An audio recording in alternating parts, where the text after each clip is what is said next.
Je suis Rachel Kalonvicios, partenaire de Dieu à Rachel Ministries, et aujourd'hui, je vous souhaite la bienvenue dans notre session d'aujourd'hui, Café des Reines. Que Dieu vous bénisse.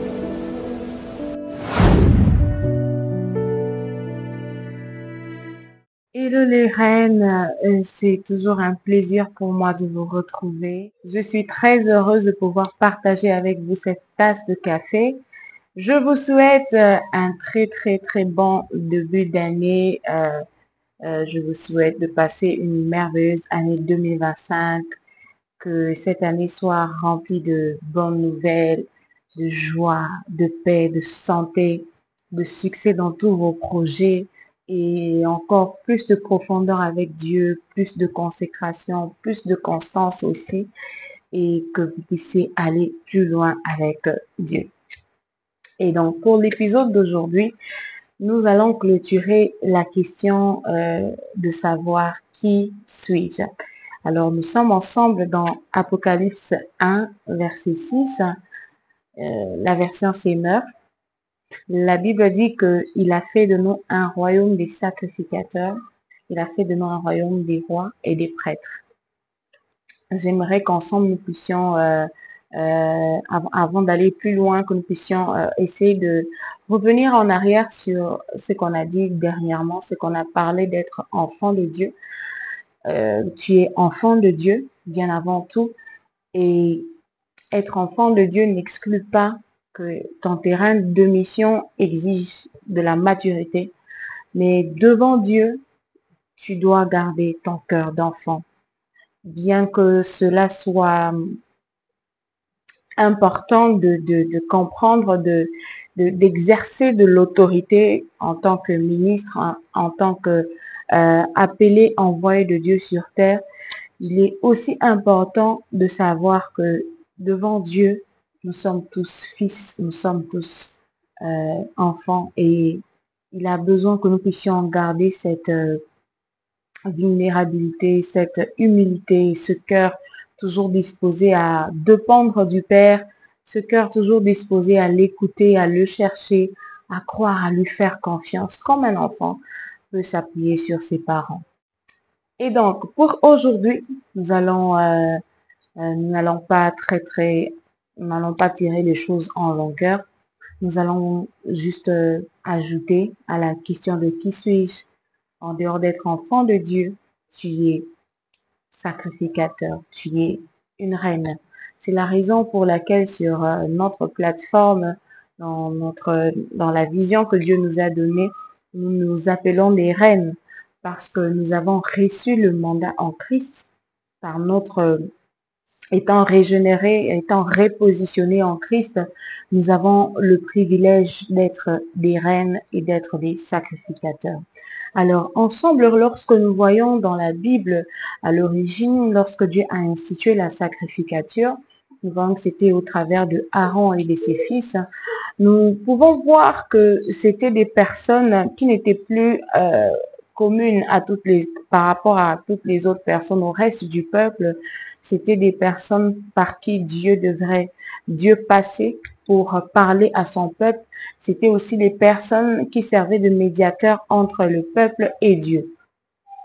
Et aujourd'hui, dans la Nouvelle Alliance, nous avons le seul et unique médiateur. Bien sûr, la Bible dit qu'il n'y a qu'un seul médiateur entre Dieu et les hommes, à savoir Christ fait homme. Et aujourd'hui, tu as cette position tu es sacrificateur, tu portes Christ en toi. Et au travers de toi, le monde doit voir Dieu. Au travers de toi, les hommes, ceux qui t'entourent, doivent voir Christ. Au travers de toi, Dieu est capable de parler, Dieu est capable de toucher, Dieu est capable de guérir, Dieu est capable de restaurer. Tu joues ce rôle de sacrificateur dans ta famille. Tu joues ce rôle de sacrificateur. Tu es appelé à jouer ce rôle, chère reine. Tu es appelé à jouer ce rôle, chère femme. Tu es appelé à jouer ce rôle de sacrificateur dans le service, c'est-à-dire à manifester Christ dans ton environnement, dans ta famille, dans ta société, dans ton environnement. Tu es appelé à manifester Christ. Tu joues ce rôle où lorsque Le monde a besoin de... Le monde attend ta manifestation. La Bible ne dit-elle pas que la création tout entière attend avec un ardent désir la révélation des fils de Dieu. Au travers de toi, on doit voir Dieu. Au travers de toi, on doit entendre Dieu. Au travers de toi, autant que le peuple avait besoin d'entendre le sacrificateur, il savait que c'était la seule personne qui pouvait entrer dans la présence de Dieu et en sortir avec les paroles de Dieu, en sortir avec des instructions venant de Dieu. Et au travers de toi aussi, on doit entendre Dieu. Au travers de toi, on doit voir Dieu. Et bien plus encore, aujourd'hui, tu portes la présence de Dieu en toi par le Saint-Esprit. Tu portes la présence de Christ en toi. Tu es loin pour manifester et révéler Christ dans ton environnement. Et aussi, nous voyons que en tant que sacrificateur, il y avait des restrictions à observer. Il y avait une ligne de conduite à suivre. Il y avait un certain mode de vie à avoir. Il y avait un style d'habillement à avoir. Il y avait beaucoup de choses à observer autour de la sacrificature. Ce qui montre son caractère sacré, ce qui montre son caractère mis à part de sainteté, de sanctification, de consécration. Ce sont des choses qui sont importantes, qui vont te permettre, chère reine, de œuvrer et de naviguer dans cette dimension de service. Est-ce que tu as retenu avec moi? La sanctification, la consécration et être conscient que tu es mise à part, être consciente que tu es une mise à part pour Dieu. Déjà, étant en Christ, ce n'est pas seulement donné aux pasteurs, aux apôtres, aux évangélistes. Étant en Christ, tu es appelé à manifester et à révéler Dieu partout où tu es, puisque tu portes la présence de Dieu en toi par le Saint-Esprit. Tu es un sacerdoce royal. La Bible ne dit-elle pas que nous sommes une race élue, un sacerdoce royal? Tu es appelé à manifester Dieu. Tu es appelé à manifester Christ. Et dans la deuxième dimension, nous voyons que la Bible dit qu'il a fait de nous des rois. Nous pouvons encore rentrer en arrière pour mieux comprendre cette dimension. Nous voyons que les rois dans l'ancienne alliance, c'était des conquérants. C'était des personnes qui allaient en guerre. C'était des personnes qui établissaient des limites à l'ennemi. C'était des personnes qui ne permettaient pas à l'ennemi de venir voler l'héritage du peuple de Dieu. C'était des personnes qui aussi permettaient au peuple de vivre dans la paix. Nous le voyons avec le roi Salomon. C'était des personnes qui recevaient l'onction de diriger, d'être des leaders. C'était des personnes qui avaient l'onction de régner et de conquérir des territoires. Et donc, nous pouvons le voir avec David, qui a non seulement reçu l'onction et qui a fait tomber Goliath, le Philistin qui tourmentait Israël, mais nous voyons encore plus loin que c'était un homme qui, lorsqu'il allait en guerre, chaque fois qu'il devait aller en guerre, bien sûr, il y allait avec la permission de Dieu, mais c'était un homme qui ne permettait pas à l'ennemi de voler ou de prendre l'héritage des enfants de Dieu. Et donc, aujourd'hui, tu es appelé une reine. Tu es appelé à dominer. Aujourd'hui, notre ennemi, c'est le diable. La Bible dit que le voleur, la Bible l'appelle le voleur, ne vient que pour dérober, égorger et détruire. Mais moi, je suis venu afin que mes brebis aient la vie et qu'elle ait en abondance. Aujourd'hui, toi et moi, notre plus grand ennemi, c'est le voleur. Il vient pour voler ta santé. Il vient pour voler ta paix. Il vient pour voler l'harmonie dans ta famille. Il vient pour voler ta tranquillité. Il vient pour voler ton épanouissement, ta stabilité mentale. C'est le plus grand ennemi. Aujourd'hui, nous voyons le taux des suicides qui augmente. Nous voyons les taux de dépression. C'est l'ennemi. Au commencement, il n'en était pas ainsi. La maladie, il afflige les gens par la maladie, par toutes sortes de fléaux. Ce n'est pas la volonté de Dieu. Et aujourd'hui, lorsque tu prends conscience que tu es une reine et que Dieu t'a donné la capacité de dominer sur terre, tu comprends que au-delà de manifester Dieu, tu es aussi appelé à sécuriser, à protéger le territoire que Dieu t'a donné, le territoire où Dieu t'a établi. Tu ne permets pas à l'ennemi de venir voler. Tu ne permets pas à l'ennemi de venir tourmenter ta famille. Tu ne permets pas à l'ennemi de venir tourmenter ta maison. En tant que fille de Dieu, en tant que reine établie sur terre, tu as le pouvoir, tu as le droit et le pouvoir de donner des restrictions à l'ennemi, d'imposer des restrictions à l'ennemi. De toute façon, je vais te rappeler une chose, il est illégal sur terre. Il est illégal. La Bible dit que les cieux sont les cieux de l'Éternel. Je te mettrai les passages, la référence biblique au bas de l'écran. Les cieux sont les cieux de l'Éternel, mais il a donné la terre au Fils de l'homme. Il t'a donné à toi la terre pour que tu puisses y dominer. Il t'a donné à toi la terre pour que par toi, des nouvelles choses commencent dans ta famille. Il t'a donné à toi la possibilité de le connaître pour que par toi, une nouvelle race de personnes puisse naître dans ta famille.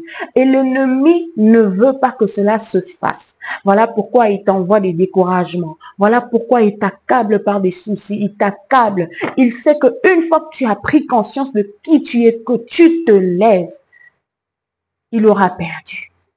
Et ça ne concerne pas que toi. Lorsqu'il s'attaque à toi, il ne te voit pas que toi.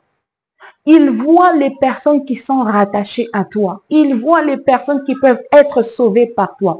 Il voit toutes ces personnes qui peuvent recevoir de toi. Il voit toutes ces personnes qui peuvent être épanouies lorsque toi, tu vivras ta délivrance.